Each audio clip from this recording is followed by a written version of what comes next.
guys, how you doing? It's Henry at Mowers and Growers.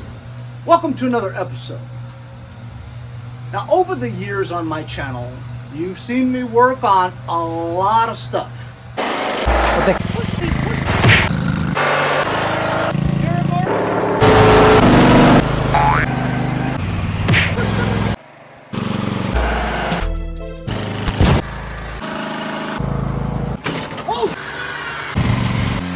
Sometimes a little sketchy the way I work on it. I get comments pretty often from subscribers who say, "Henry, what are you doing? You're lighting flames over full gas tanks and stuff. You're gonna blow yourself up." Or sometimes I'm welding within like 2 feet away from full cans of gas. I'm not really too worried about it because you have to understand how gas combusts. Yes, there was one time where I, for some reason, lit a flame into a gas tank I was cleaning, and inside had fumes of gas. It was empty, but it ignited and I blew my eyebrows off.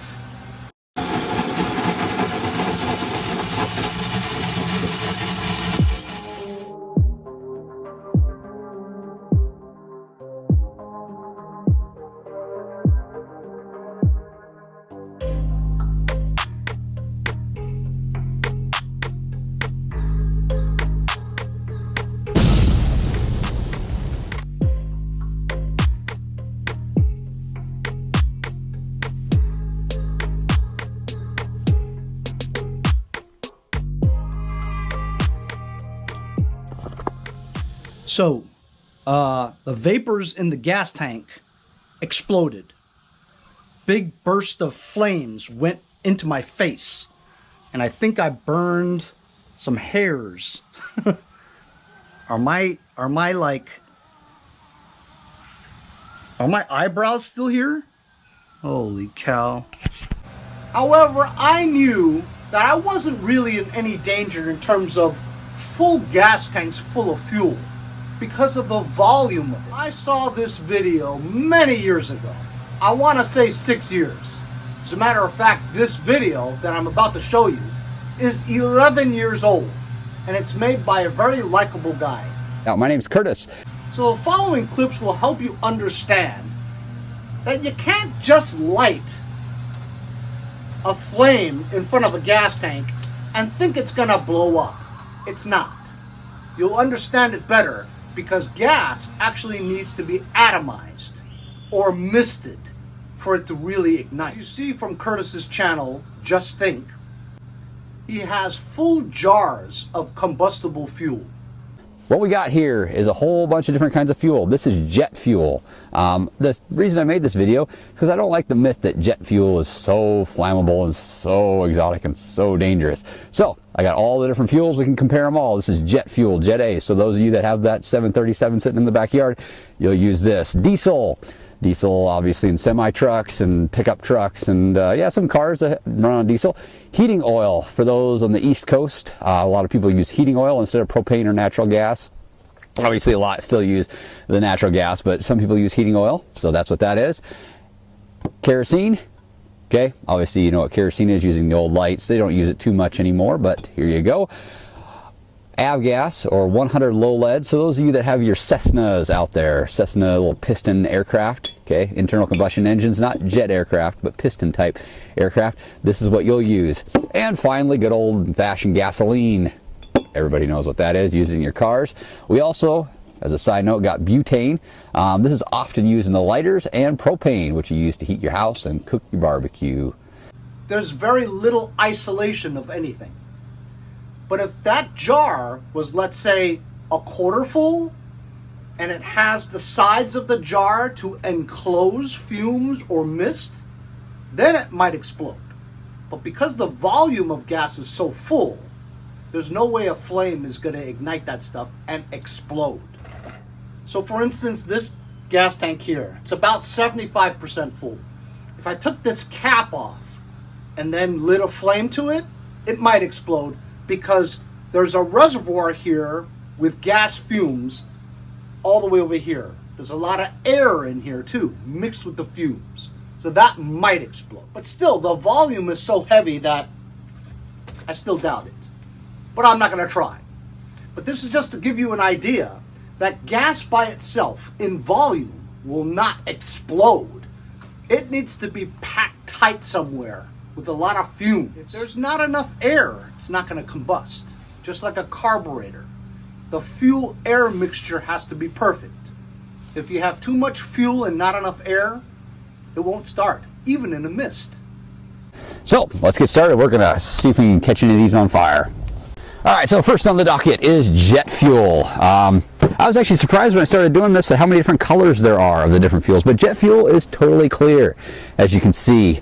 I'm not seeing any color. Some people say it has a straw color if you look it up on like Wikipedia or something like that, but to me it looks totally clear, and we're gonna see if this stuff burns. Let's open this up. All right, and let's do this. It just goes out. Let's put another one in. Try it slower here. Remember, this is jet fuel. Same thing they put in Boeing 737s, Airbus A380. Okay, got that match burning nice and slow in there. And nope, it just quits. All right, let's try a different method. All right, you probably can't see the flame on there, but you can probably hear it. There we go. That's kind of cool. There's thermals in there, but it's not burning. Not burning. Flames right in there. Okay. So why is that? Well, it has to be atomized. So in a jet engine, they have nozzles that spray it in a fine mist. It'll burn. All right, let's try that. So changing my setup, I got a little squirt sprayer, and we got the propane torch going. If you can hear it a little bit, it's pretty quiet. We're going to try spraying a little bit of jet fuel.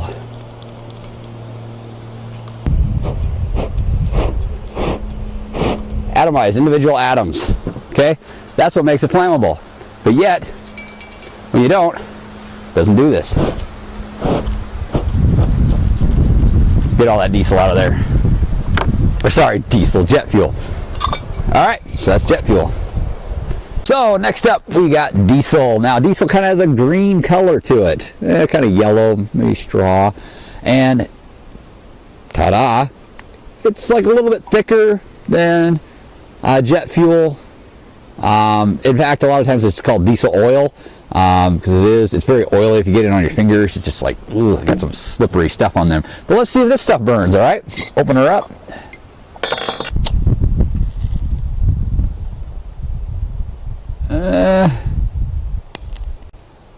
Nope, it went out.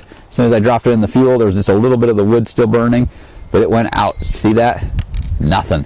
Try it one more time.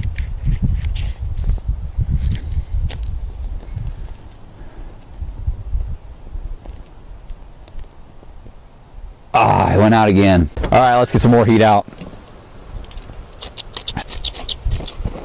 All right, so we got the torch here running.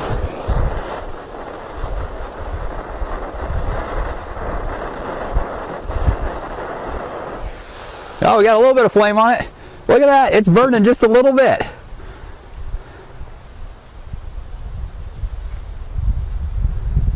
Put the cover back on. Sucks itself in. There we go. So diesel does burn, just barely.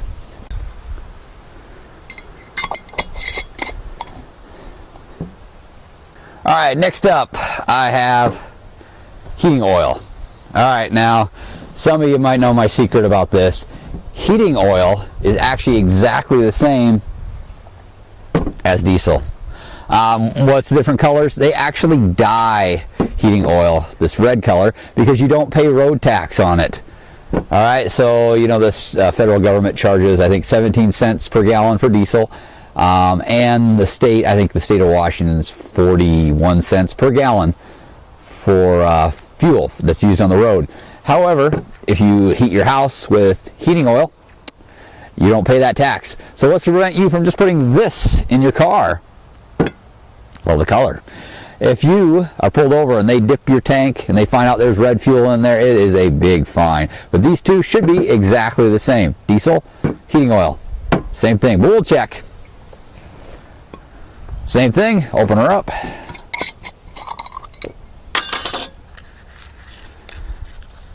And we'll throw a match in. Nope, went out. All right, one more time. Throw a match. Come on, light. Ah, it went out. Let's get out the big guns.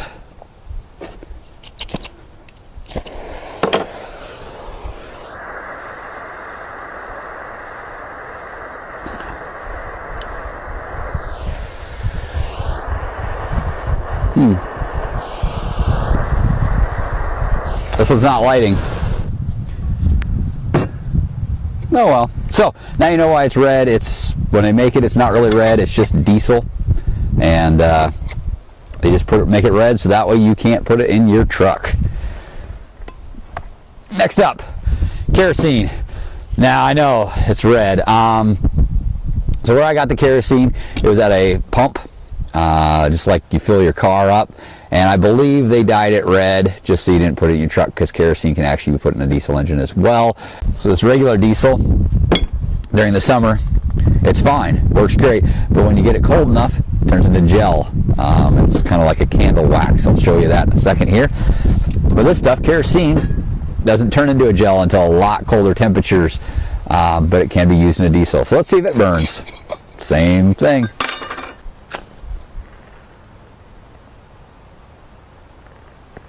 Ah, it went out. Eventually I gotta drop it in because it burns to my finger, so try it again. It's kind of a puff there. Nope, nothing.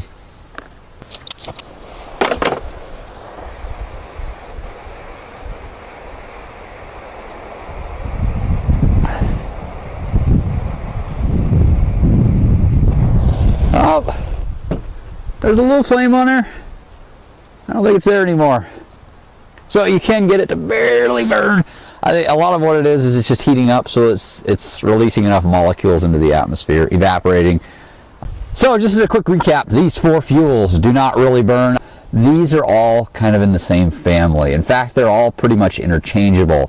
There are propeller-driven aircraft that are powered by diesel engines they'll run just fine on kerosene or Jet A.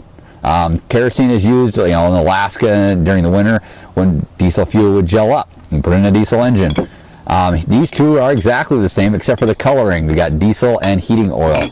These are all very similar. Jet fuel, the characteristics that they want is that it doesn't absorb water. So you don't want water getting in the fuel, which diesel is renowned for absorbing water. You also don't want it gelling up when you're at altitude. I mean, they fly over the North Pole with this stuff. Diesel fuel, heating oil will gel up when they get too cold. So Jet A, more refined, a little bit better, but these are all in the same family. All right, now we get to the interesting one. This right here is 100 low lead, or avgas as they call it. It is a little bit blue. You can see a little bit of blue in there. They add the dye to make it blue. But yeah, so this is used in piston engines are required to fly.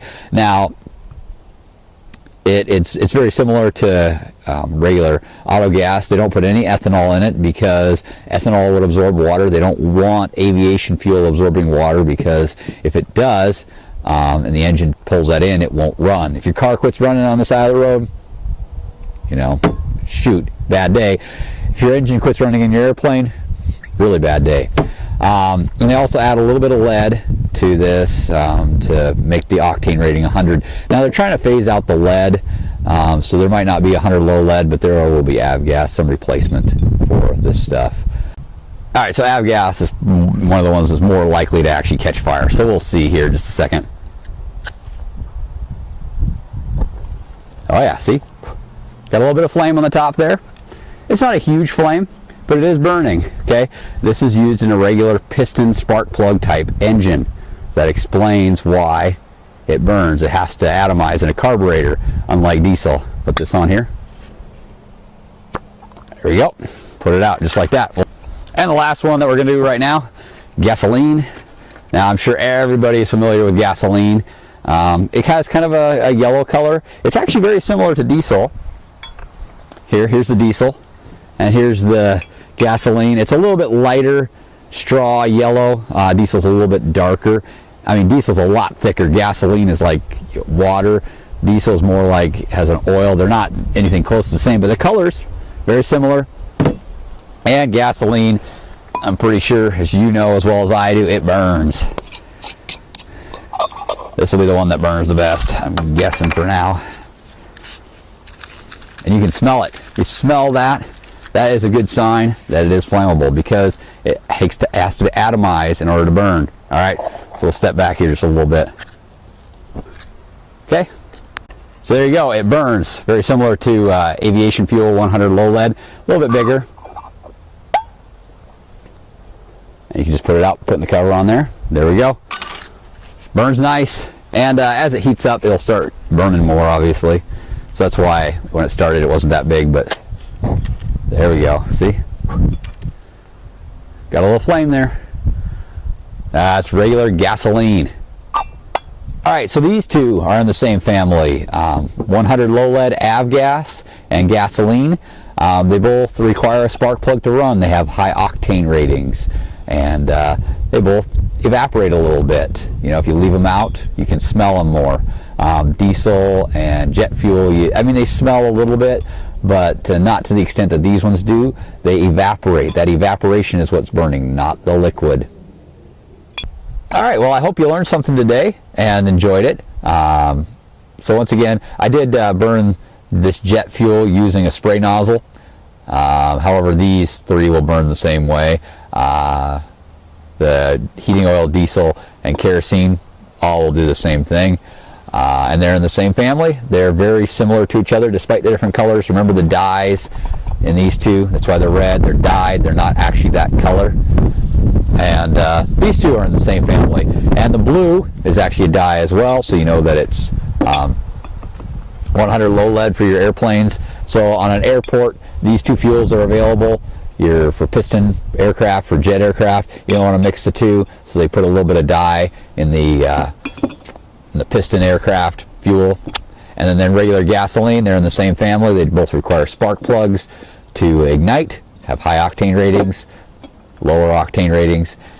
And the last two, these have to be contained because they will all evaporate. All right, so just to prove that diesel can do it, here you go. Ooh, yeah. Okay, that's diesel. Burns actually better than jet fuel.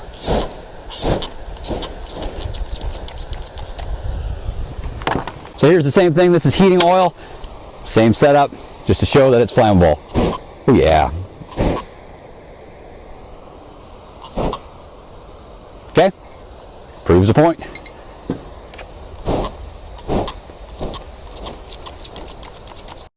So this video was just to let everybody understand how fuel combusts and the different fuels. It's an excellent video from Curtis, who has unfortunately not made any more videos in the past 3-4 years. So thanks to Curtis and Just Think for letting me show what you've demonstrated to the world about how fuel combusts and how it works. So when you see me welding around gas tanks, I'm not gonna explode. It takes a lot for an entire canister of fuel to explode. But don't try it at home though. I'm just telling you that it takes a lot. Hope you guys enjoyed the informational video. Once again, thanks to Just Think and Curtis for his clips. We'll see you guys next time on Mowers and Blowers. See you guys next time on Mowers and Blowers. Anyway, hope you guys enjoyed the video. Remember to like, share, and subscribe. Subscribe. You're subscribed. Subscribe. Subscribe. Subscribe. Subscribe. Subscribe. Subscribe. Subscribe to it. It's me. Hi. We need you to donate $1 or $2. Hit the subscribe button. It's free. We'll see you guys next time on Mowers and Blowers.